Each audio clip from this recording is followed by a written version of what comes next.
Buenas noches amigos y amigas y gracias por acompañarnos en este foro del Observatorio de Sociedad, Gobernanza y Políticas Públicas de la Pontificia Universidad Católica de Puerto Rico, titulado Izquierdas y Derechas, la polarización política en América Latina, los Estados Unidos y Puerto Rico. Les habla el doctor Hernán Vera Rodríguez, director del observatorio. Vivimos un momento histórico por favor, Usan cierren los invernaderos micrófonos. para prevenir enfermedades, ¿verdad? Como VIH y otras enfermedades. Vivimos un momento histórico en el que la polarización política no solo es una amenaza teórica para la democracia, sino una realidad tangible que atraviesa sociedades enteras. América Latina, Estados Unidos y también Puerto Rico. ¿Qué se entiende comúnmente por la polarización política? Este es un proceso social mediante el cual las opiniones, identidades y preferencias políticas de una sociedad se van concentrando en dos polos opuestos, cada vez más alejadas entre sí, de modo que las posiciones políticas se vuelven más extremas, se reduce el espacio para los puntos intermedios, la política se vuelve más emocional y más personalista y se afecta la cooperación democrática.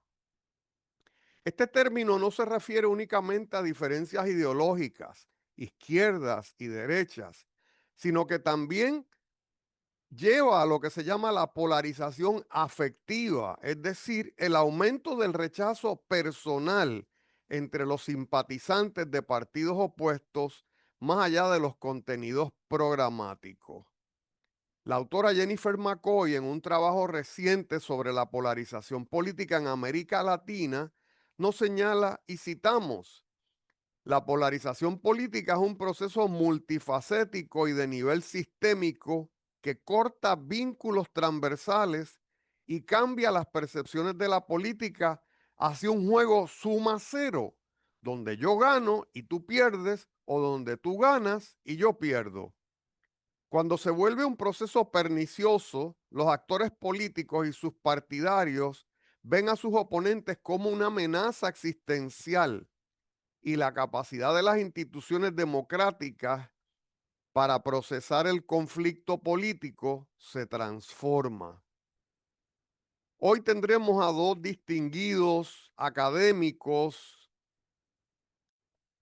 uno peruano y el otro puertorriqueño, que hablarán sobre este tema. En primer lugar, tendremos al magíster Aldo Lorenzi Bolaños, abogado, fundador del el foro Democracia.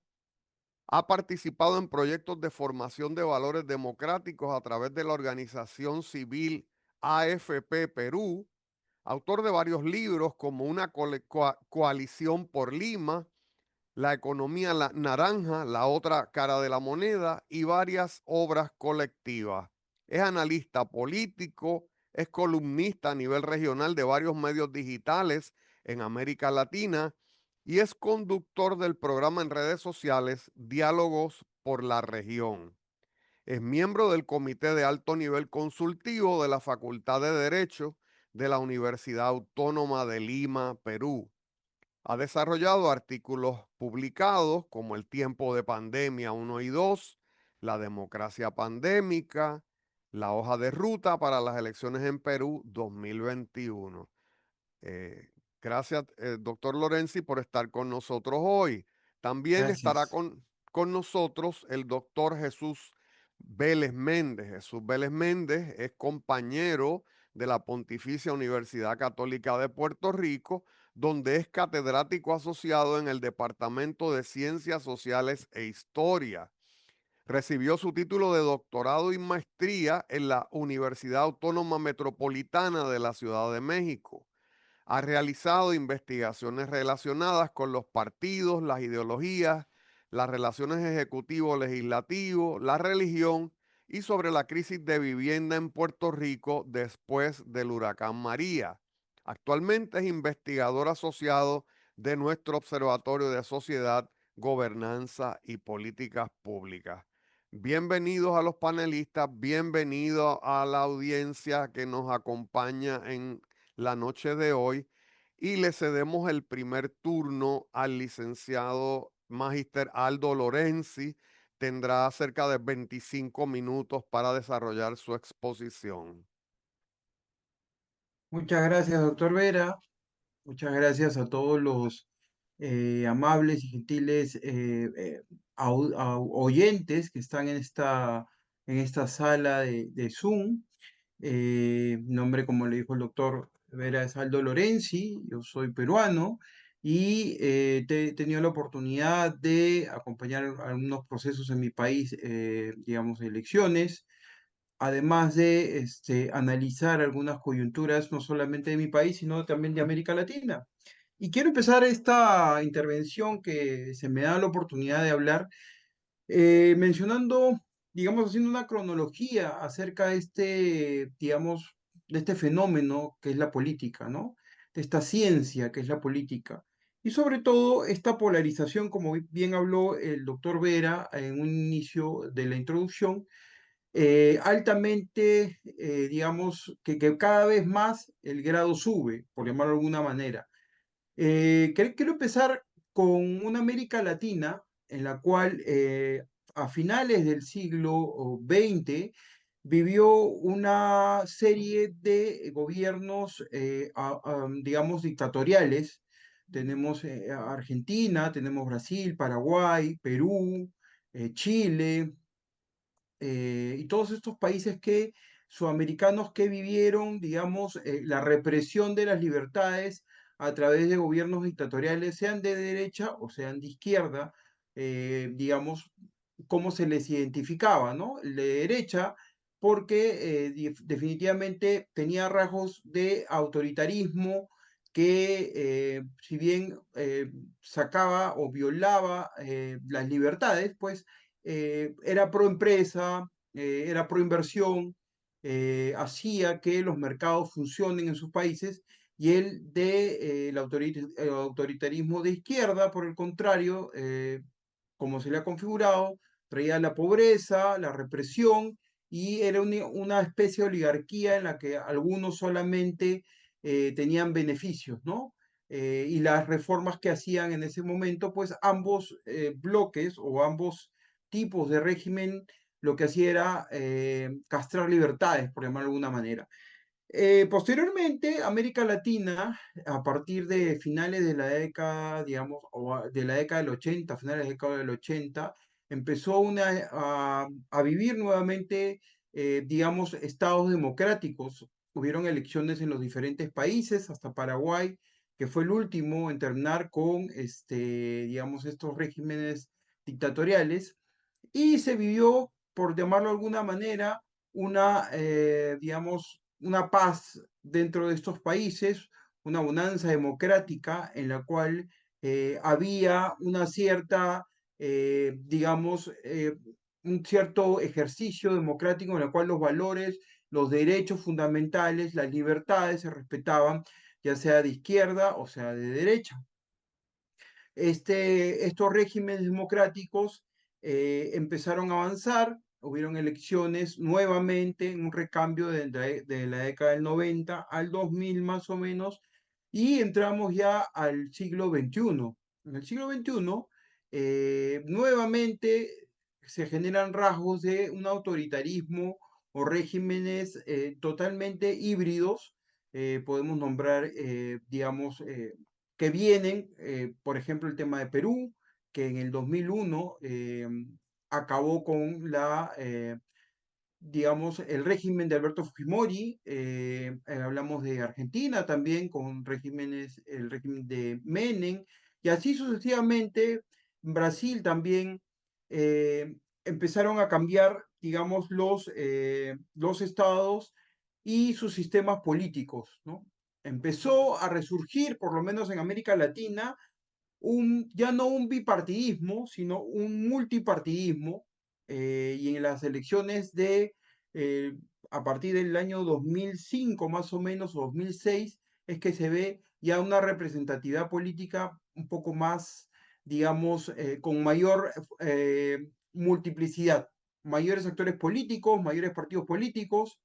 Digamos que el viejo paradigma del partido político con militantes terminó y llegó el paradigma del partido político con simpatizantes, en el cual empezó esta especie de polarización y nuevamente entró otra etapa, América Latina, que fue la etapa del caudillismo, en donde en la etapa del caudillismo podemos ver a Morales en Bolivia, por ejemplo, podemos ver a los Kirchner, que si bien no son netamente etiquetados como un caudillismo, empiezan también a, digamos, a ejercer el poder continuamente de manera sostenida en la Argentina. Tenemos también a Correa en Ecuador, y así sucesivamente podemos nombrar a diferentes líderes que ejercen un caudillismo, que tienen a Chávez también en Venezuela, que, digamos, empiezan a ejercer una especie de dictadura también disfrazada de democracia, porque lo que hacen ellos al llegar al poder es cambiar las constituciones políticas, convocando asambleas y haciendo constituciones a su medida, ¿no? Posteriormente, digamos, estos países empezaron a seguir con este modelo que trajo de cierta forma, digamos, bonanza económica, trajo beneficios y bienestar con un clientelismo a muchos de los sectores del país, de los países, y a partir de ahí se genera esta, digamos, yo diría, a partir de ahí que se genera esta polarización que poco a poco se va subiendo de nivel, ¿no? Hasta llegar a lo que tenemos hoy. Hoy en día, hablar de izquierda y de derecha ya definitivamente desde el enfoque ideológico eh, no genera una connotación, digamos, de discusión para algunos círculos académicos o para algunos círculos, digamos, políticos. ¿Por qué? Porque desde ya hace algunos años, y esto lo dicen también las estadísticas dentro del Latinobarómetro, que las poblaciones o las ciudades, los estados, no identifican tanto el tema de la izquierda y la derecha como una ideología. Lo que los países, después de toda esta evolución que he venido, digamos, comentando, o de toda esta cronología, pues llegamos a una especie de pragmatismo ciudadano en el cual en algunos países lo que más importa es la necesidad del bienestar, de tener un Estado que les permita tener y cubrir sus necesidades básicas.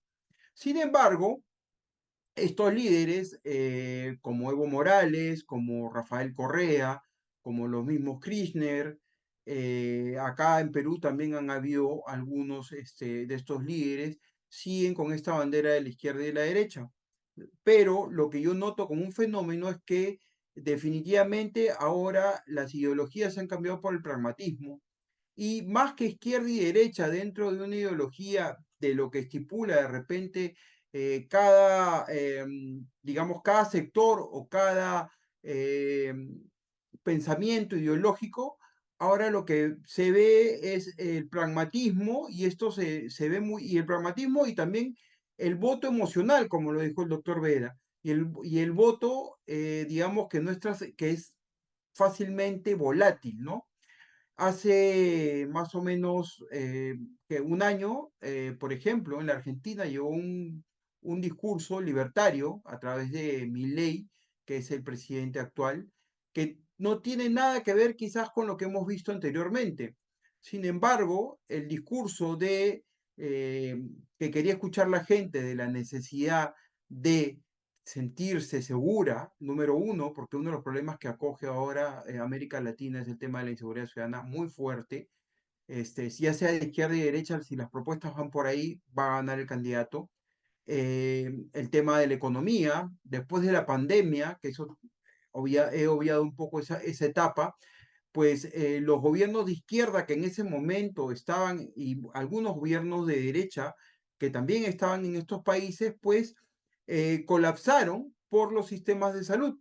Y la ciudadanía o la población se vio, digamos, eh, afectada. y, digamos, el voto que siguió después de eso fue un voto de castigo. Es por eso que vemos en países como Perú, por ejemplo, que entró una izquierda de la más, digamos, radical, por llamarlo de alguna manera, como Perú Libre. En Bolivia entró el MAS nuevamente. En Argentina salió Macri y entró Kirchner.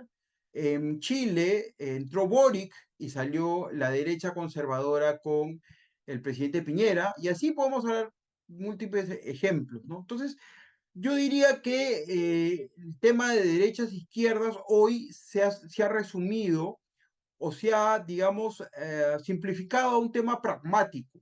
Ya el tema ideológico para la población ha pasado, digamos, a un segundo plano y el tema más importante para ellos es el tema de seguridad y de economía y del tema también de la migración, porque acordémonos que a partir del éxodo de Venezuela, todos los venezolanos que han salido de todos los países de América Latina, pues se ha generado una especie de crisis que ni la derecha ni la izquierda ha podido solucionar. Y esto lo vemos con el presidente Lazo en Ecuador, por ejemplo, que no pudo solucionar y tuvo que entrar el presidente Noboa ahora, que no es ni derecha ni izquierda, pero lo único que se busca es el tema de seguridad. Hablamos de Nayib Bukele, que es un presidente de Centroamérica, de El Salvador, que en sus inicios él era comunista, él era socialista, era de izquierda.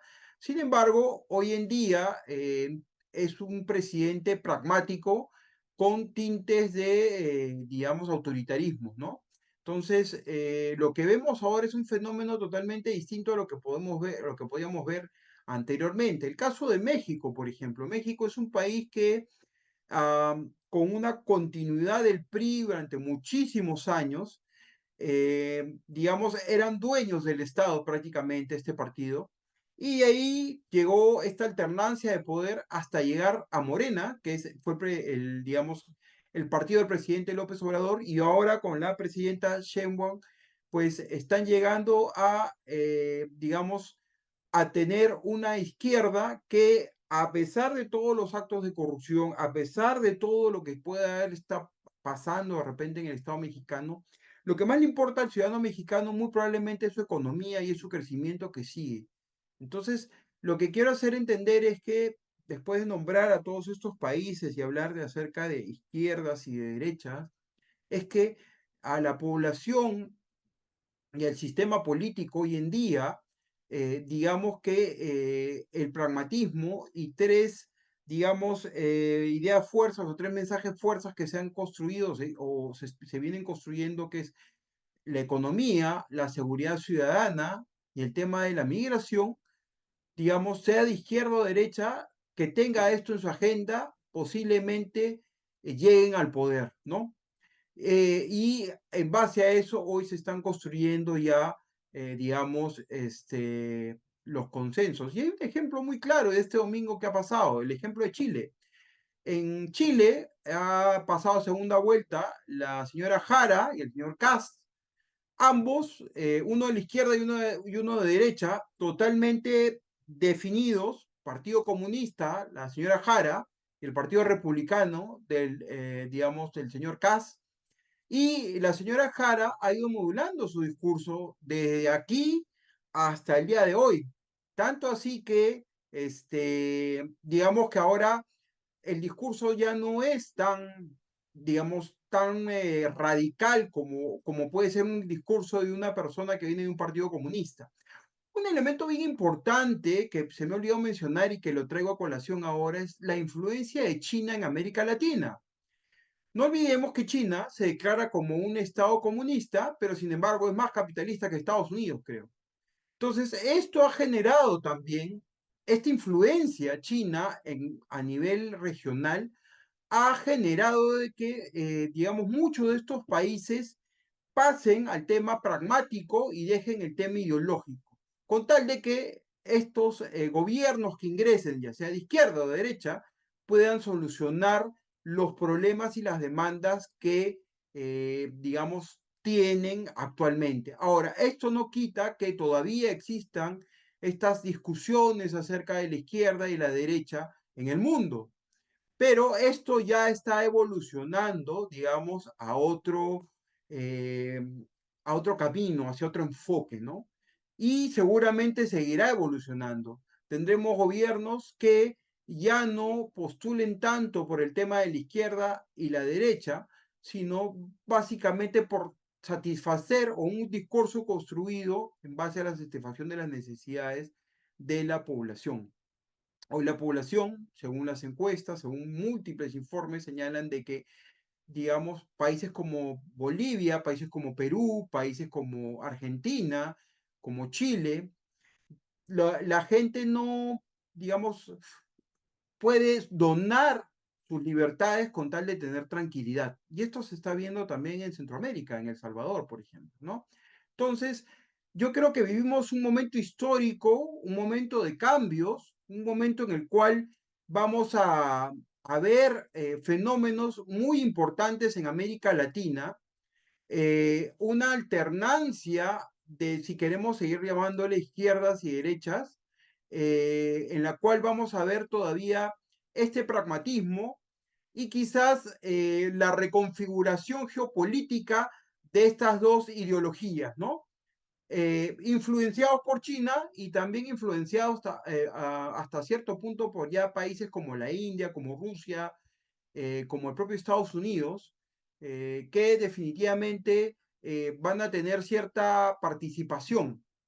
Lo que más va a valer hoy en día, según mi punto de vista y según lo que he podido percibir, es el tema de, digamos, el mercado, la economía, para que la gente pueda tener, digamos, alimentación, pueda cubrir sus necesidades básicas y pasar a estados de bienestar de repente o estados desarrollistas.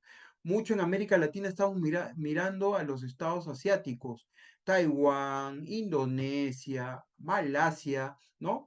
Que han aprendido a, digamos, desarrollar estados de bienestar sin llevar tanto la etiqueta ideológica, porque hoy en día, por ejemplo, si hablamos de que China es un país comunista, eh, puede hacer negocios con el mismo Argentina, que es un estado libertario totalmente, o con Perú, que bueno, hoy en día es medio híbrido, con el último presidente que ha entrado, que es Geri, es pragmático al 100%. Y entonces vamos a ver esos fenómenos, ¿no? Ya vamos a ver digamos, esas negociaciones entre ambas ideologías, si queremos llamarlas, entre ambos enfoques, este, pero no vamos digamos, a tener esta, digamos, configuración como la teníamos antes. Ahora, el tema de la polarización sí se va a dar, pero no solamente se da por temas ideológicos, sino se da también por temas de estrategia de los mismos actores políticos que aún todavía recurren al discurso de la izquierda de odio en ciertos países con el tema del indigenismo, con el tema del colonialismo, y estos temas son los que mueven muchas veces a un sector, a sectores de la población que todavía están olvidados por el Estado y genera este tipo de fenómeno de discusiones de polarización, tanto de izquierda como derecha, ¿no? Pero al final del día, yo considero que digamos, esta izquierda y esta derecha van a llegar a confluirse para ser pragmáticos y de esa manera poder llegar a manejar los estados. Sea de izquierda o sea de derecha, van a tener una agenda muy puntual, quizás van a cambiar en algunas tendencias como el tema social, pero digamos, la alternancia que va a tener no va a ser tan marcada como antes, ¿no? Y esto va a generar que las polarizaciones que vemos hoy disminuyan un poco. Y lo estamos viendo en países como Ecuador, por ejemplo, ¿no? Antes el correísmo era muy fuerte, hoy en día con Noboa ha bajado y uno de los, digamos, de los hechos, eh, yo diría, más delicados que ha tenido el derecho internacional como caso es digamos, cuando Noboa hizo de que fuerzas policiales entren a la Embajada de México a sacar al señor vicepresidente de Correa. Sin embargo, la población ecuatoriana no estuvo en desacuerdo. No sé si será porque no conocían un poco el derecho internacional, el tema de los tratados y todo esto, pero sin embargo, eh, es un hecho muy delicado, pero que la población apoyó a su presidente, ¿no? Entonces, vemos cómo van cambiando ya este tema de las ideologías y el tema de las polarizaciones y se va reconfigurando, digamos, otros intereses, ¿no? Acordémonos también que había un diplomático americano que hablaba de que los países no tienen amigos, tienen intereses, y es eso, ¿no? Y es eso que se va a dar ahora entre ambos sectores ideológicos, los intereses, ¿no? Esperemos que esto sea, digamos, que camine a buen puerto. Vamos a ver qué pasa, porque el mundo hoy en día es más dinámico que antes. Lo que veíamos quizás en el siglo pasado, a finales, en la década del 90, no lo vamos a ver ahora, pero sí vamos a tener cierto, digamos, interés en que nuestras poblaciones o nuestros países puedan salir de pobreza, puedan tener seguridad y puedan tener ciertas necesidades que se van creando, ¿no? Como por ejemplo el tema de los alimentos, la crisis alimentaria. Esto no está dentro del discurso ni de la izquierda ni de la derecha, pero es un problema que está dentro de la agenda mundial. Entonces, se van a presentar este tipo de situaciones en las cuales ambos van a tener que, digamos, confluir y estas polarizaciones que hay van a empezar a bajar, a pesar de que hay países que tienen, por ejemplo, Perú, las elecciones de ahora en abril tiene 40 candidatos a la presidencia, imagínense, 40 para más o menos 18 millones de electores. Es una bestialidad. Pero, sin embargo, estos son fenómenos que se están dando en estos países, ¿no? Entonces, poco eso es lo que yo quería traerles esta tarde para reflexionar en base a estas ideas. Gracias. Gracias a usted, Magister Lorenzi, perdón. Vamos a pasar ahora con el turno del doctor Jesús Vélez Méndez, quien va a enfocar mayormente la parte de la polarización política en Estados Unidos y en Puerto Rico. Así que Jesús, el foro es tuyo. Recuerda abrir el micrófono. Tenemos 25 minutos para tu participación. Se ve la presentación que estoy Se ve como cortada, Jesús. Déjame salir un Tienes que momentito. ponerlo en show. Ok. Ujú. Primero que todo, agradecerle al observatorio por organizar esta conferencia. Creo que es importante, en parte porque sí es cierto que de alguna manera nosotros estamos observando que, de acuerdo con la información que hay en Estados Unidos, en Europa precisamente, en América Latina, en algunas áreas más que en otras, sí hay un aumento de la polarización. O sea, los datos, los indicadores sobre polarización que miden polarización demuestran que, contrario a como quizás veíamos la década del 2000, quizás no más atrás, pero la década del 2000 y más recientemente sí vemos que hay hasta cierto punto un aumento en la polarización. Sobre todas las cosas hay una evidencia monumental, o sea, no me cabe en las diapositivas la cantidad de evidencia que hay que plantea que en Estados Unidos precisamente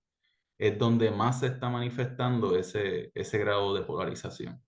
Y donde más ha aumentado la polarización precisamente por dos razones. En primer lugar, y vamos a ver algunas de ellas, por la crisis del 2008, de la cual Estados Unidos todavía no se ha recuperado.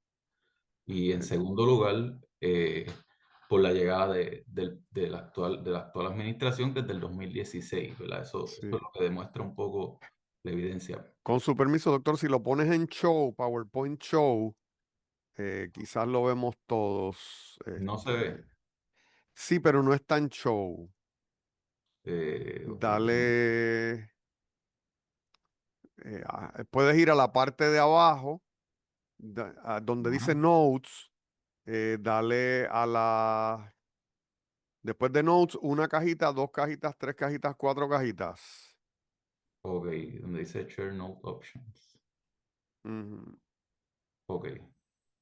Se supone que ya lo puedan ver, ¿no? Por alguna razón no. Nada, yo voy a tratar de proyectarlo Ujú, otra vez a ver ujú. si Vale. puedo. Ok.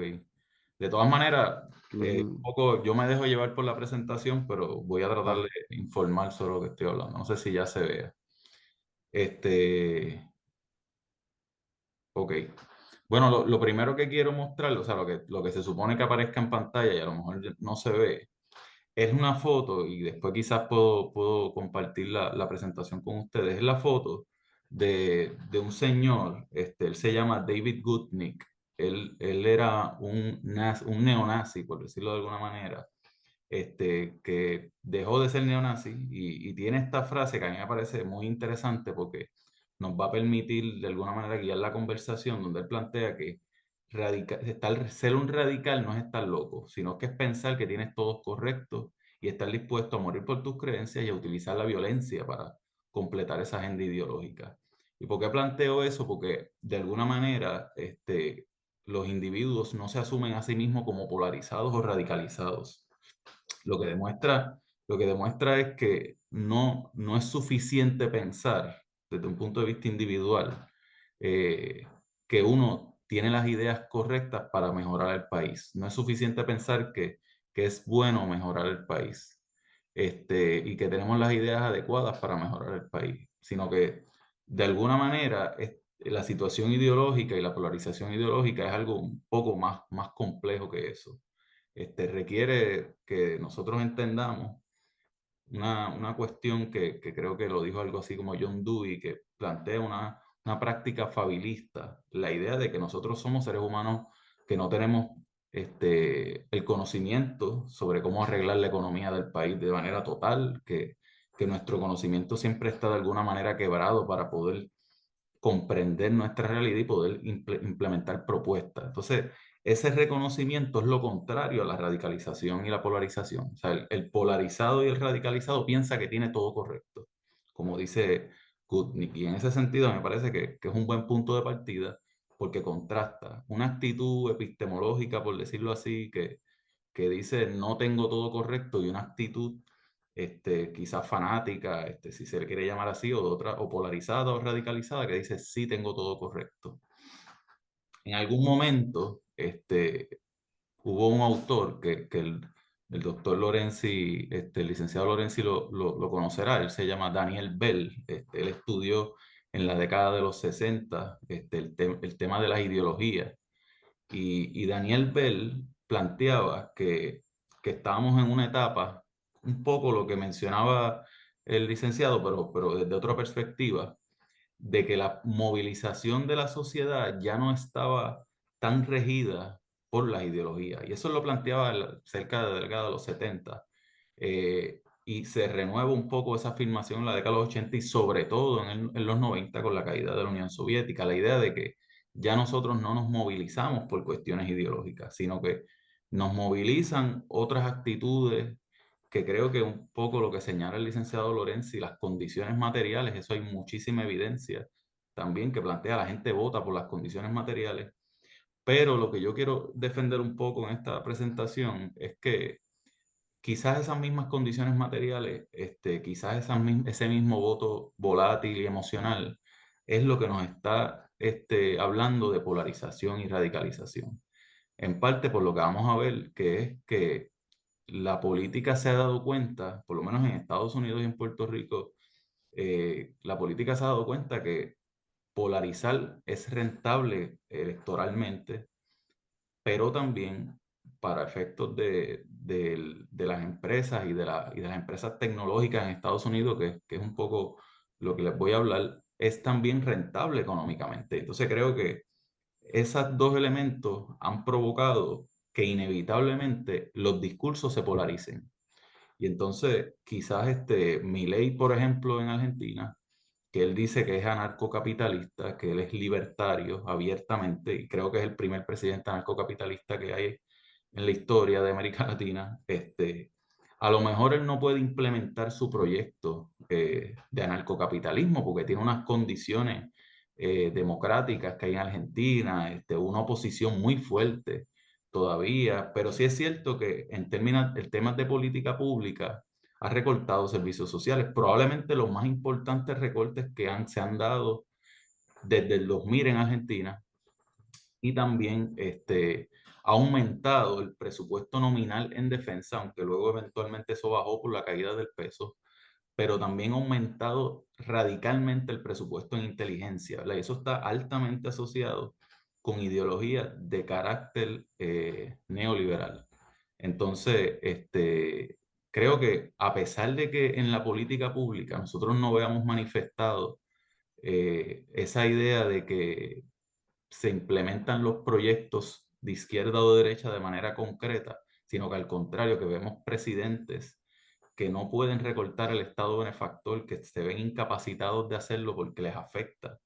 Pues a pesar de eso, sí hay un discurso y sí hay unas prácticas que nosotros podemos de alguna manera ir asociando ciertos actores políticos con, no necesariamente izquierdas y derechas, pero sí con ciertos elementos de política pública, que es un poco lo que pues también les mostraba aquí en la presentación, que es la idea de que de alguna manera la izquierda se asocia con ciertas políticas públicas de carácter socialista, por ejemplo, el intervencionismo estatal para redistribuir riqueza, el aumento de las corporaciones públicas. Ahorita el licenciado mencionaba el caso de China. China a mí me parece, y a diferencia del licenciado, lo podemos dialogar, creo que sí tiene muchas características socialistas. Muchas de sus corporaciones son públicas y eso es un modelo que ahora en el tema de la tecnología se ha visto enfrentado con el modelo tecnológico estadounidense privado, ¿verdad? Y eso creo que nos habla un poco, sí, de diferencias ideológicas, que de alguna manera el tema de las corporaciones públicas sí está asociado con ser una ideología y un intervencionismo estatal de carácter socialista. También los programas sociales de ayuda a las personas más desventajadas, y eso sí es cierto que ninguna derecha y ninguna izquierda va a poder eliminar esos programas de golpe y porrazo, como de alguna manera también ha manifestado el actual presidente, pero sí se asocian con políticas intervencionistas de carácter socialista, los impuestos progresivos. O sea, si uno ve la discusión que tiene Bernie Sanders, el ala más socialdemócrata del Partido Demócrata, versus la discusión que hay en el ala más de derecha del Partido Demócrata, una diferencia sustantiva con vamos a ponerle un impuesto a ese 1% del que ellos hablan, para redistribuir riqueza. Entonces, en ese sentido, el discurso y la política pública sí habla de una ideología en particular. Por otro lado, en términos del liberalismo, que creo que es del contraste que nosotros podemos ver con el socialismo, de alguna manera defiende un intervencionismo más moderado, defiende en ocasiones ciertos tipos de impuestos regresivos, aunque eso están en debate dentro del mismo liberalismo estadounidense. Incentiva lo privado, o sea, de alguna manera el Estado interviene para dar vales educativos para que se beneficien las escuelas privadas, para incentivar la pequeña, mediana y grande empresa. O sea, hay una intervención para incentivar las corporaciones privadas, hay desregulaciones, y siempre funciona de alguna manera con una lógica empresarial. Entonces, en ese sentido, creo que sí podemos hablar, aunque sea de manera muy limitada y no quizás tanto utilizando estas tipologías ya de la década de la Guerra Fría, pero sí de un discurso que tiende más hacia la socialdemocracia en Estados Unidos y un discurso que tiende más hacia el liberalismo, en algunas ocasiones un neoliberalismo, un liberalismo progresista, como hablaba Nancy Fraser, o en otras ocasiones con un neoliberalismo radical, como le llama la periodista Naomi Klein, por las razones que más adelante voy a mencionar. La polarización implica de alguna manera que el discurso se ha movido hacia esos dos extremos, hacia ese liberalismo y hacia esa especie de socialismo. Y entonces, aún así, creo que las instituciones democráticas, tanto en Estados Unidos como en Puerto Rico, moderan ambos discursos y creo que eso es importante tenerlo en cuenta. El centro, o sea, ¿con qué nosotros asociamos el centro? Yo lo asocio pues con ideas que me parece que son las más, las que predominan prácticamente en el mundo entero, las ideas que tienen que ver con el keynesianismo o con la socialdemocracia o con el nuevo trato de Roosevelt. O sea, cuando nosotros vemos los socialdemócratas en Estados Unidos, o incluso la izquierda en Puerto Rico, vemos, o los candidatos más a la izquierda en Puerto Rico, vemos que lo que están defendiendo es casi la vuelta a una especie de Estado benefactor tipo keynesiano, ¿verdad? O una especie de sociedad donde el Estado tenga ese tipo de rol más parecido al nuevo trato de Roosevelt que quizás a un Estado socialista tradicional. Y por otro lado, de alguna manera sí vemos neoliberales o personas que se asocian al neoliberalismo abiertamente, que sí tienen discursos que hablan de intervencionismo social y de ayudar y de intervenir para ayudar a los pobres y de intervenir para redistribuir riqueza, pero incentivan también de manera muy importante las empresas privadas. Y ese es el caso, por ejemplo, de Barack Obama, ¿verdad? Barack Obama fue un presidente que intervino para salvar bancos. O sea, eso tiene una característica neoliberal clara, ¿verdad? Así se interviene para incentivar la empresa privada de alguna manera. Y en ese caso había un contexto histórico particular, ¿verdad? Eran muy grandes para que cayeran, too big to fail. Y se asocian más que con las ideologías de Keynes, difieren de estas ideologías y se asocian quizás con los planteamientos económicos de la escuela quizás de Chicago en algunos casos, de manera quizás más moderada Hayek, no tanto Milton Friedman. Y entonces, de alguna manera u otra, a mí me parece que el centro gravita en esas dos ideologías, en un neoliberalismo progresista como el de Obama, como el que más o menos hablaba Hayek, y un keynesianismo Roosevelt como el que más o menos defiende Bernie Sanders. Entonces creo que ahí sí hay algo que nosotros podemos dialogar. Hay otros temas, ¿verdad? El proteccionismo, que puede asociarse con cualquiera de las dos ideologías, pero también los derechos postmateriales, el derecho a la mujer, el medio ambiente, los animales, el derecho a portar armas, la comunidad LGBT, los derechos de los consumidores de ciertas sustancias controladas. O sea, todos esos temas creo yo que en Estados Unidos generan aún más polarización que el propio tema económico. Y creo que hay una distinción aún más importante ahí en ese caso entre liberales y conservadores, porque las ramas socialistas, a pesar de que en Estados Unidos los que se autodenominan como socialistas defienden todos esos derechos postmateriales, en el resto del mundo y probablemente en Puerto Rico también, aunque necesitamos más datos para saberlo, no necesariamente se vinculan a defender esos derechos, sino que se alejan y piensan que esos derechos son un atraso a la lucha de clases. Eso es lo que plantea el socialismo con respecto a los derechos postmateriales. Sin embargo, los liberales sí los defienden, los conservadores y algunos socialistas se vinculan en esa lucha con los liberales. Entonces, en ese sentido, creo que me parecía importante enmarcar los diversos términos. Lo mismo pasa con el concepto de fascismo, ¿verdad? El concepto de fascismo, igual que el de polarización hasta cierto punto, se ha utilizado para cualquier cosa, ¿verdad? Desde la izquierda se utiliza para categorizar a cualquier persona de derecha y desde la derecha se utiliza para hablar de presidentes que fueron de izquierda o de presidentes que fueron socialistas. Y realmente es algo más complejo que cualquiera de los dos puntos, ¿verdad? Sí es cierto que la ideología fascista, tanto en Italia como en Alemania, y los neofascismos que surgen, de alguna manera se pudiera vincular incluso con las dos ideologías. O sea, a una ideología que es como si tuviera dos cabezas, porque sí tenemos que es populista, que tiene cierto grado de xenofobia, que es nacionalista, pero se opone tanto al liberalismo porque no cree en la democracia, pero también se opone al socialismo. O sea, sí también hubo campos de concentraciones para los socialistas, ¿verdad? En la Alemania nazi. Entonces, un Estado que interviene mucho es total, ¿verdad? Por eso es totalitario, pero que permite cierta proliferación de empresas privadas en un régimen que no es para nada democrático, militariza a la sociedad y tiene culto al líder carismático. Y en ese sentido, creo que eso un poco va definiendo las categorías del fascismo que, vuelvo y repito, no necesariamente se vincula con la izquierda o la derecha. Defiende el capitalismo, pero también defiende un Estado interventor y recordemos que a cambio de que los sindicatos renunciaran a su derecho a huelga, el fascismo le otorgó prácticamente todos los derechos que ellos de alguna u otra manera estaban buscando. Entonces, en ese sentido, hay un híbrido ahí.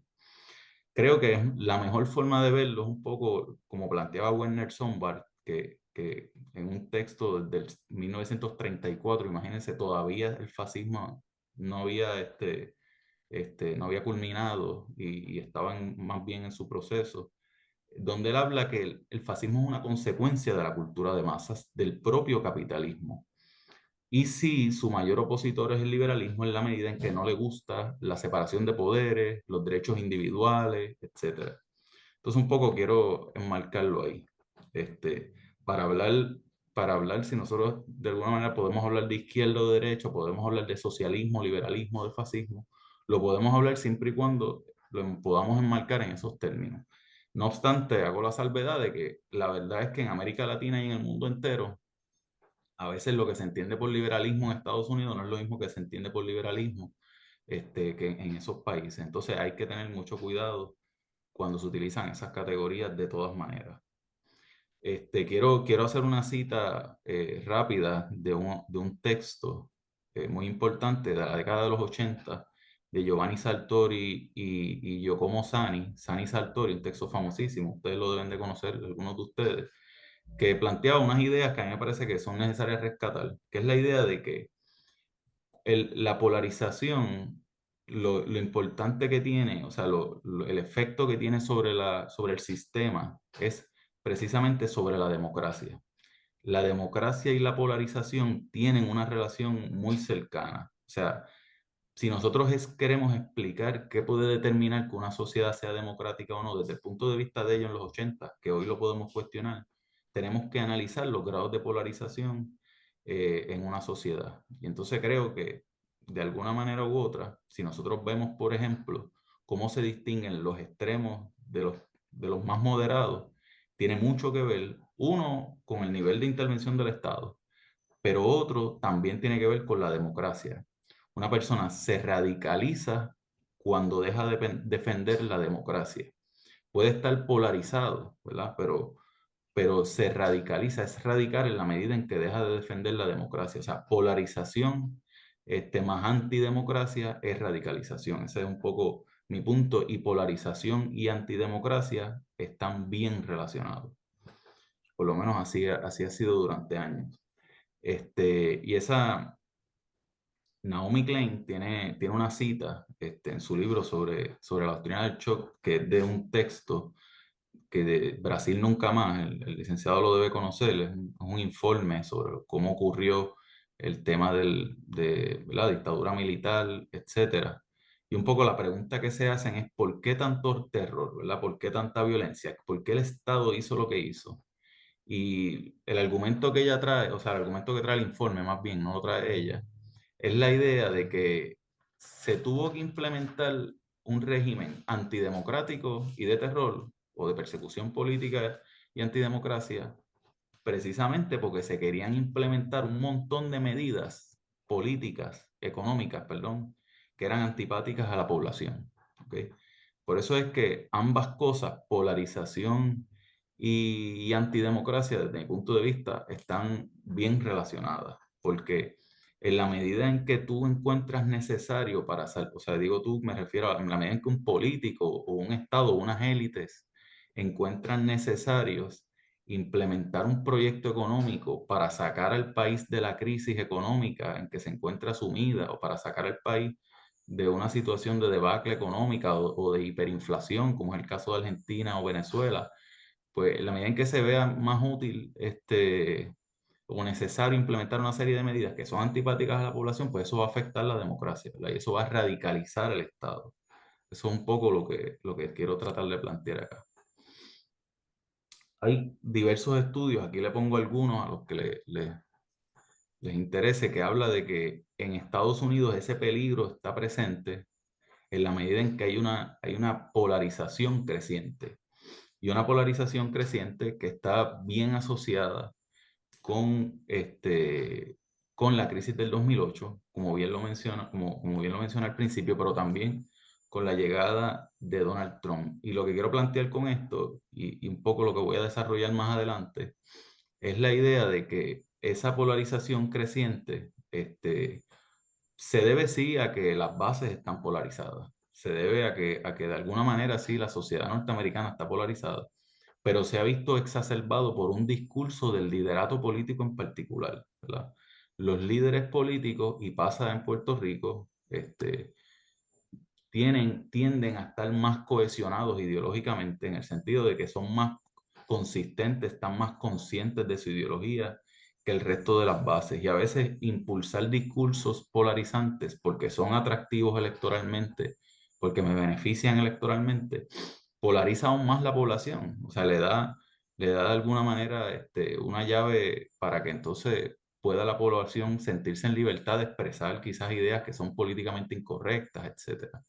Y hay una evidencia monumental en ese sentido, como mencionaba, que habla de que sí hay una creciente polarización en Estados Unidos. La foto que les pongo acá, que no sé si se está viendo, pero les dejo como quiera, pueden buscarla en internet, es de un fotógrafo que se llama Gabriel Galimberti. Él tiene una serie de fotos que se titula Americans, donde él fue alrededor de todos los Estados Unidos a retratar personas con armas, ¿verdad? Y lo que nosotros podemos ver en esas fotos es que hay familias enteras armadas. En Estados Unidos hoy hay más armas que personas. Y hay personas armadas en todos los estados, prácticamente en gran parte de los estados, de los dos sectores, específicamente más de una cierta derecha, más radical, etcétera. Pero Estados Unidos, esa relación entre polarización y personas armadas alrededor de los estados y grupos ideológicamente organizados, armados, familias enteras, desde los niños hasta los abuelos. Nosotros realmente muchas de las personas lo que plantean es personas como Ramón Grosfoguel, pero también otros, y quizás con algunas diferencias que podemos dialogar, que eso realmente es el caldo de cultivo para un conflicto civil posterior. Y yo no quiero sonar sensacionalista, más bien estoy repitiendo un poco que sí, polarización, armas, más allá de que está vinculado con la democracia, sí nos puede traer, sí nos debe generar un cierto grado de preocupación. Y en Estados Unidos esto se está dialogando muchísimo, ¿verdad? Muchísimo. Hay politólogos que asocian esta creciente polarización, como Joseph Colomer, que es un politólogo español, que escribió un libro muy reciente, 2023, que está en español también, está en inglés, que habla de que en Estados Unidos realmente lo que ha provocado la polarización no es tanto la cultura, ¿verdad? Que nosotros casi siempre lo asociamos con la desigualdad, que sí está vinculada, ¿verdad? La desigualdad racial, la desigualdad económica, que el índice Gini en Estados Unidos nunca ha bajado del punto 40. Joseph Colmer dice, realmente está asociado con los factores institucionales.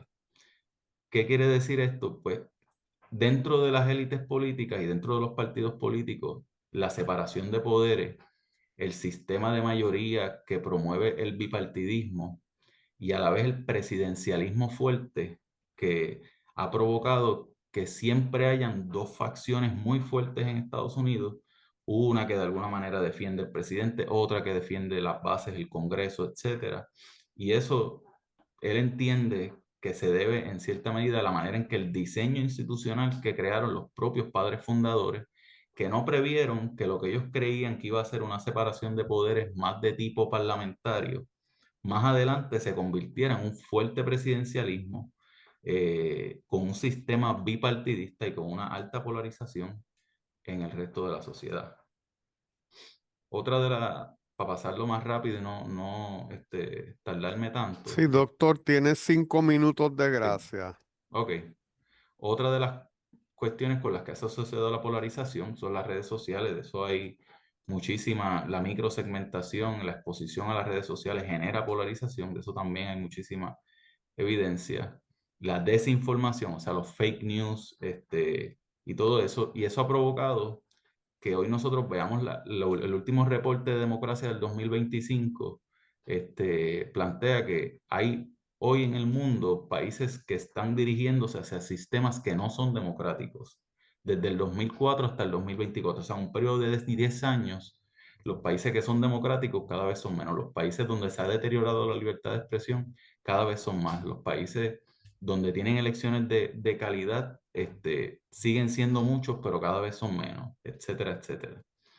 Y así sucesivamente con otros. Y entonces, pues claro, aquí hay una relación que la vio Dalton, y ya para ir cerrando, que la vio Dalton en el 2021, que es la relación que hay entre la crisis económica en todos los países del mundo y la polarización, ¿verdad? Él dice, si nosotros nos preguntamos hasta qué punto la polarización y las condiciones económicas están relacionadas, la evidencia de los países que recopiló contestan con un fuerte sí.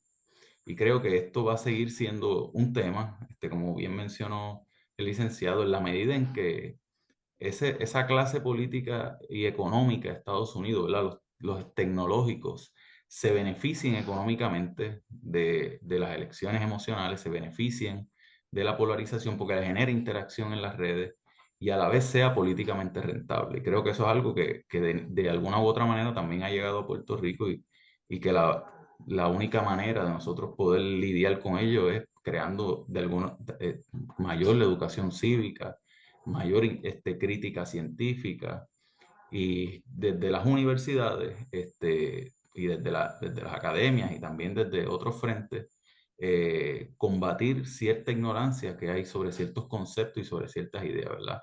El problema no es que seamos de un extremo de ideológico o de otro, ¿verdad? El problema es que entremos en dinámicas de violencia, de antidemocracia, y que se pongan en juego con ello todas las instituciones que hemos construido a lo largo de los años y que han de alguna manera prevenido que precisamente lo que puede ocurrir, actos de violencia, conflictos civiles, autoritarismo, etcétera, pues ocurran. Así que esa sería mi posición.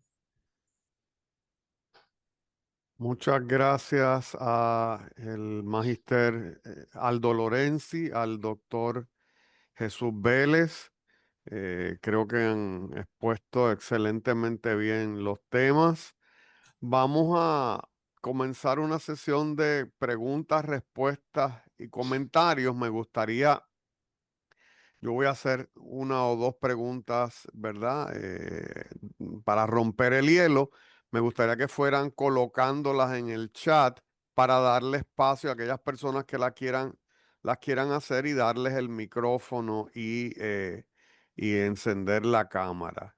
Esta es para ambos, esta pregunta, y Jesús lo trajiste marginalmente, es el tema de la influencia de las redes sociales en esta polarización política, ¿verdad? La forma en que funcionan las redes sociales, y yo creo que todos lo hemos vivido, es que a medida que yo demuestro gustar de un contenido, las redes sociales tienden a presentarme más de ese contenido y menos de otro contenido. Es decir, que si a uno le llama la atención algún político o alguna corriente política o algún partido, pues el sistema, la plataforma me va a seguir presentando esas opiniones, esos contenidos que tienen que ver con ese interés que yo demostré en un momento, pero no me están demostrando el otro lado.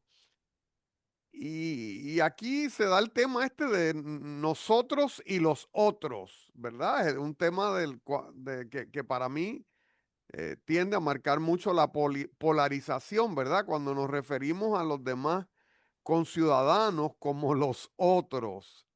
Así que nada, me gustaría que como el que quiera primero, pues me contesten eso. ¿Cómo ven el funcionamiento de los algoritmos de las redes sociales y cuál sería su influencia en las ideas políticas de la gente y en la polarización de los ciudadanos y los electores. Que Licenciado guste. Lorenzi, sí. Ah, ya, ok, ya. Ujú, Bueno, yo tengo ahí un caso particular, con el que voy a empezar a contestar su pregunta, y es el caso del año 2020, 2021, o no, 2020 o 2021, no me acuerdo bien, caso Merino. Se escuchó seguramente por allá el caso de un presidente que tuvimos por 5 días y que salió del poder por una revuelta social. No sé si ustedes lo escucharon. Era el caso cuando sacaron a Martín Vizcarra, lo claro. vacaron y entró el que era presidente del Congreso en ese momento, que era el señor Merino, y en 5 días salió. Es más, ahora se le conoce como el gobierno de Merino el Breve. ¿Y qué pasó realmente? Una vez que Merino tomó el poder esa madrugada, porque fue de noche que lo vacaron a Vizcarra, las redes sociales empezaron a, digamos, mandar discursos para los principales actores políticos y también los principales, digamos, líderes de influencia, como por ejemplo los actores de arte, ¿no? O sea, los actores de telenovelas y todo esto, a dar mensajes a la población de que Merino no nos representa por redes sociales. Merino no me representa, Merino no me representa, Merino no me representa. Tanto fue, digamos, el efecto que crearon en las redes sociales que hubieron 2 marchas donde hubieron lamentablemente 2 muertos en la ciudad de Lima y tuvo que renunciar el señor Merino como efecto de todo este, digamos, de todo este conflicto, esta crisis social que se originó en redes sociales. Y esto es, busquen ustedes en internet, los interesados de seguir este caso que pasó. Desde el principio, una vez que tomó la banda presidencial, los actores políticos de la oposición y los demás empezaron a crear discursos. Merino no me representa, no me representa. Usted veía por todas las redes sociales, el Facebook, el Twitter, el Instagram, los podcasts que recién estaban en ese momento empezando, Merino no me representa, y lograron derrocar a este señor. Entró en ese momento el señor Sagasti a ser presidente del Perú, de transición. Pero para que vean ustedes cuánto puede tener el efecto de redes sociales en, digamos, en la población, ¿no? O sea, yo creo que aquí en Perú, por lo menos, hablando un poco ya del caso peruano, eh, yo creo que de nuestra población, los peruanos tienen 2 celulares, por cada peruano hay 2 celulares. Y todo el día están viendo redes sociales y puede de repente usted encontrar un sitio depreciado o con extrema pobreza, pero no le va a faltar celular.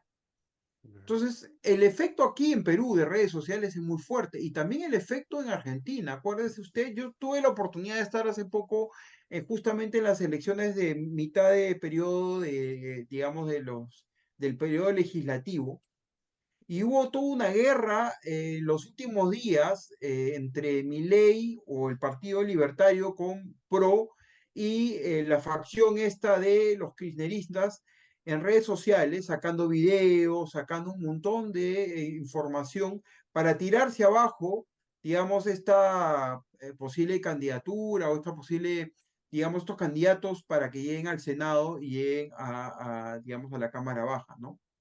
Y al final este impacto fue positivo porque un discurso de Trump para los argentinos que dijo que si Milei podía llegar, o el partido de Milei, a tener un poco más de mayoría, pues él apoyaría, ¿no? Y eso se repitió y se repitió y se repitió y se repitió, a pesar de que el kirchnerismo, la otra fuerza, digamos, de oposición, daba mensajes de que los argentinos ahora no les alcanza para comer, de que esto, que el otro. Sin embargo, las redes sociales también jugaban ahí un papel fundamental, porque si usted no veía mensajes en los medios televisivos, veía más todo en redes sociales. Entonces, la influencia de redes sociales es muy grande hoy en día y yo creo que las campañas políticas se están trasladando a ese ámbito. ¿Y por qué le digo? En Perú, ahora en abril, hay elecciones y casi el 70% de candidatos está invirtiendo en redes sociales, está invirtiendo en un podcast, en que lo entrevisten en un podcast. Casi todos los candidatos han pasado por los podcasts, que ir a un programa o a un noticiero, que sí van también, pero muy poco, porque la gente consume acá podcast y yo creo que ese es un común denominador hoy en América Latina y no sé si en Estados Unidos, porque ya el medio tradicional, el medio de comunicación tradicional, ya como que se ha desgastado por muchas cosas, ¿no? Acá en Perú, por ejemplo, el tema de la corrupción, se ha visto, se vieron temas de Montesinos en una época, en la época de Fujimori, posteriormente también se vieron temas de corrupción de los medios de comunicación y el tema de las encuestas también. Entonces, hay diversos elementos que han hecho de que el teatro de operaciones, por llamarlo de alguna manera, de la política peruana, y yo creo que de la latinoamericana, porque también Noboa utilizó mucho el tema de redes sociales para digamos, para su campaña política como presidente, y ahora la semana pasada también tuvo el tema de para el plebiscito que hizo. Otro detalle de América Latina, Chile. Chile tuvo elecciones el domingo 16, como lo estábamos mencionando hace un rato, y el candidato Kast, que es que ha pasado segunda vuelta, candidato libertario, Kaiser me parece que es, trabajó el tema de redes sociales también bastante. Y eso les permitió, digamos, capitalizar un poco el discurso que tenía, y también Matei, Jara también un poco, pero digamos que el teatro de operaciones, vuelvo a repetir, se genera en redes sociales. Entonces, el tema de las redes sociales va a ser muy determinante en los próximos años, no solamente para polarizar, como dijo, digamos, como se ha dicho, sino también para poder, digamos, atender, generar las campañas, eh, trabajar las campañas políticas, y es ahí, a partir de ahí, donde, digamos, como ya tenemos una población sumamente fidelizada con el tema de redes sociales, es ahí donde se va a apuntar el tema político, se va a hacer política, yo creo, en el Internet, en las redes sociales, Muy acordemos en bien. TikTok y Ujú. todo eso, ¿no? Muy bien. Jesús, una breve respuesta a esa pregunta, ¿verdad? La influencia de las Sí, redes sociales en la polarización. Mira, conectándolo un poco con lo que estaba mencionando sobre el tema del vínculo de la democracia y la polarización, creo que una de las contestaciones que trataba de desarrollar con lo del tema de Giovanni Sartori y lo que él planteaba en los 60 es que a pesar de que el Internet, por ejemplo, se creó pensando en un espacio democrático, abierto, de hecho se pensaba en eso, esa era la idea, que fuera un mundo abierto, democrático, donde todos nos expresáramos libremente. No sabemos en qué se ha convertido, pero Internet de alguna manera ha provocado que la propia dinámica de la democracia polarice, ¿verdad? Y eso yo creo que es algo que nosotros estamos viendo que es algo nuevo, porque antes era al revés. La dinámica de la democracia restringía la polarización, moderaba a los actores, moderaba la hueste. Ahora es lo contrario. Ahora vemos que en la medida en que yo logro a través de las redes sociales capitalizar a través de discursos controversiales, pues eso alimenta la polarización y me beneficia políticamente. Nosotros tenemos, un poco para beneficio de algo, nosotros tenemos a un líder político que todos los días lanza un buenos días, ¿verdad? Con un mensaje, en ocasiones para insultar, en ocasiones para decir cualquier cosa de política pública, por Facebook. De hecho, el propio Donald Trump, recientemente, hace varios meses, creo que fue hace un año, él en comunicación con Kim Jong-un, lanzó un mensaje a Kim Jong-un a través de las redes sociales. Entonces, lo que antes quizás parece que se daba en puertas cerradas, las discusiones entre políticos ahora sí se dan públicamente, pero no necesariamente eso alimenta el proceso democrático, sino que todo lo contrario. Es como una mezcla, ¿verdad? Un Frankenstein democrático polarizante, ¿verdad? Y Sí, eso me parece que es interesante. y quiero, doctor Vera, disculpe Claro, que claro. Sí. intervenga, Ujú. pero quiero una anécdota que ha pasado acá en Perú, no sé si haya pasado en otro país, pero el presidente Castillo decía o comunicaba que había dimitido o que había hecho, digamos, que le había quitado la confianza a un ministro por Twitter. Decía, ¿sabe qué, ministro tal? Usted ya no es ministro, por Twitter. Ni por una comunicación oficial como normalmente se tiene que hacer en un gobierno. Y esto es algo, no sé si haya pasado en otro país, pero hasta ese grado se llevó acá en el tema redes sociales en la época de Castillo, que el presidente Castillo tuvo dos, creo, o hizo renunciar a dos ministros por redes sociales. Le dijo, ¿sabes qué? Ya no es ministro y el ministro se enteró por redes sociales y ni siquiera le dio comunicación ni nada. O sea, hasta ese punto hemos llegado acá en Perú. Veo. Acá en el chat room, la doctora Sandra Ramos tiene un comentario. Dice, las personas pueden sentir que la democracia ha fracasado cuando sus necesidades no son atendidas. La ausencia de justicia social impacta de forma negativa la permanencia de la democracia. Así que yo creo que Jesús trajo ese punto, sobre todo cuando hablaba del desarrollo del fascismo, ¿verdad? Y del nacionalsocialismo. Así que, No sé, quería comentar algo de eso porque sí es ujú, cierto que en el mundo entero la gente vota a favor de un candidato u otro dependiendo de las condiciones económicas. Y fíjate qué interesante que el caso de Estados Unidos, que no me dio tiempo a mencionarlo, Estados Unidos está creciendo económicamente. Y a pesar de que Russell Dalton decía, mientras más pobreza, más polarización, eso es cierto y todavía sigue siendo cierto prácticamente en todo el mundo. En el caso de Estados Unidos, es un desarrollo económico que de todas maneras impactó positivamente a Donald Trump, impactó negativamente al candidato Biden. Y aún así vemos que la polarización, a pesar del crecimiento económico, sigue aumentando. Yo creo que tiene que ver mucho con eso que mencionaba, la figura del liderato. Una de las cosas que salían en el estudio sobre Puerto Rico es que el liderato está bien cohesionado, el liderato está más consciente ideológicamente de a qué representa. Y a pesar de eso, la mayor parte, por ejemplo, los legisladores que logramos entrevistar, que fueron como 71 legisladores en gran medida del PNP, la gran mayoría de los legisladores del PNP no se identificaban con el discurso neoliberal, no se identificaban como socialdemócratas conscientemente. Aún así, a pesar de eso, el liderato del PNP que consciente ideológicamente de su ideología, impulsó su plataforma, ¿verdad? Impulsó sus discursos. ¿Y qué hacen las bases? Pues siguen ese discurso. Sobre lo que haga el líder, me parece a mí que es fundamental para lo que va a pasar también en las bases sociales. espero alguna pregunta del público. Pienso, y esta pregunta para ambos, en lo que esperamos alguna pregunta del público.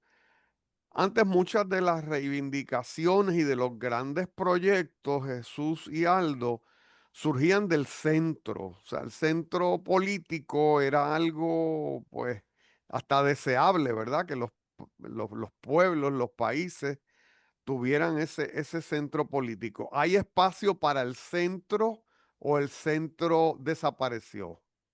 Me gustaría la opinión de ustedes. Eh, si quiere contexto rápido, Ujú, yo pienso que de todas maneras sí hay espacio para el centro, porque para mí el centro tiene que ver, o sea, los extremos tienen que ver o con ausencia de Estado, con la presencia fuerte, totalizante del Estado. Lo mismo ocurre con la moderación, ¿verdad? La moderación siempre implica un grado de democratización, un grado de consenso, un grado de diálogo. Y a pesar de todo, nosotros vemos, por ejemplo, en el caso de Estados Unidos, nosotros no vemos un discurso tan radical ni polarizante dentro de un sector de la izquierda, ¿verdad? Lo mismo pasa con otros sectores de derecha. O sea, Bernie Sanders no es un radical, ¿verdad? No es una persona polarizante. Y aún así, en las encuestas, cuando él pudo haber competido con Donald Trump en el 2016, él le ganaba a Donald Trump en las encuestas. Y ujú. un discurso moderado, a pesar de que él diga que es socialista, ¿verdad? Porque sí el concepto que él utiliza es que es socialista, pero él habla de los beneficios de todas maneras del capitalismo y del libre mercado. Aún así dice, pues quiero salud para todos. Lo mismo pasa en Puerto Rico. A mí me parece que el discurso en Puerto Rico de ninguna parte es un discurso extremista. Aún así, a pesar de que, por ejemplo, los que están en gobierno hoy copien como una especie de réplica así del el discurso que tiene su liderato en Estados Unidos, hablar de socialismo, de izquierdas, de comunismo, a pesar de eso, sus políticas económicas siguen siendo moderadas y no han podido impulsar una agenda totalmente liberalizadora de la economía, por más que hayan intentado, porque están limitados. ¿Quiénes impulsan eso? Pues si se impulsa desde otros frentes, no tanto desde los partidos, probablemente por presiones del Congreso, probablemente por presiones de la Junta. Y eso lo que me parece a mí que más ha polarizado y que más ha provocado que esas medidas radicales o extremistas lleguen y pasen el sedazo del legislativo, pero no por la defensa necesaria de los partidos políticos. Así que yo creo que en ese sentido hay un espacio para el centro. Excelente. Aldo. Sí, yo creo que sí, en América Latina, por lo menos en mi país, ¿no? Y en lo que yo he visto, hay un espacio para el centro. Sin embargo, es más rentable para el político en campaña ir al extremo, ¿no? Pero sin embargo hacen gobiernos de centro muchas veces. Claro, Es el claro. caso de Ollanta, por ejemplo. Él llegó con un discurso de izquierda y en su primera campaña de extrema izquierda. Sin embargo, se moderó en su segunda postulación y ganó. Y sí, digamos, fue un centro izquierda, en la cual, digamos, estuvo en piloto automático, no hubieron muchos resultados y es por eso que, digamos, posteriormente entró el progresismo con Kuczynski y todo, bueno, ya tenemos una crisis que continúa. Pero sí, en Perú lo que pasa es que no es rentable para el político estar en el centro, ¿no? Estamos hoy día en medio de una pre-campaña electoral y tenemos de los 40, digamos, candidatos, ambos están, tenemos una derecha fraccionada y una izquierda fraccionada, pero siempre buscando digamos, la crítica al sistema, ¿no? Y eso les es más rentable porque tenemos una población encrispada. Lo que pasó en Argentina, lo que pasa en Ecuador, lo que ha pasado, yo diría que de repente un modelo de centro que podríamos analizar y cómo va a evolucionar es el modelo boliviano. Creo que es el mejor ejemplo ahorita.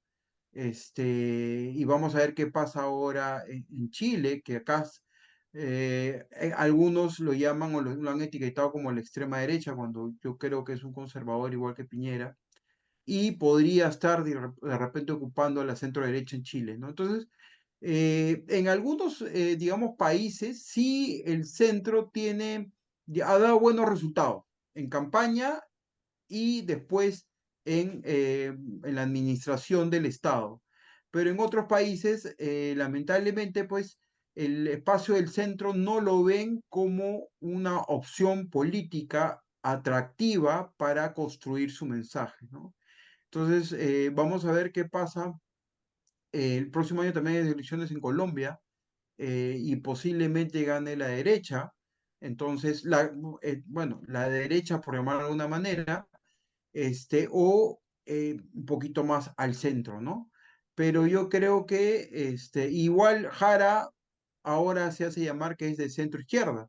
Entonces, este tema del centro yo creo que siempre va a ser, digamos, atractivo de acuerdo a la situación en la cual Claro. vean al electorado los candidatos para poder capitalizar el discurso y de esa manera poder tener más votos, ¿no?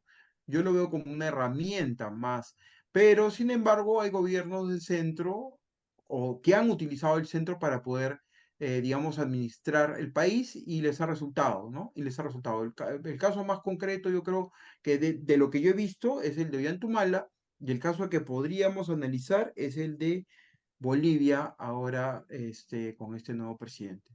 Excelente. Pues amigos, así llegamos al final de este foro del observatorio. Les damos las gracias por su asistencia, por su participación, por siempre apoyarnos en esta gestión y nos quedamos pendientes del próximo foro en el próximo semestre. Así que muy agradecido de todos. Tengan buenas noches. Buenas noches. Buenas noches y Buenas noches gracias. a todos. Quédense un Buenas noches. momentito, Jesús y Buenas Aldo. noches sí. a Buenas todos. noches. Buenas Buenas noches. noches. Buenas noches.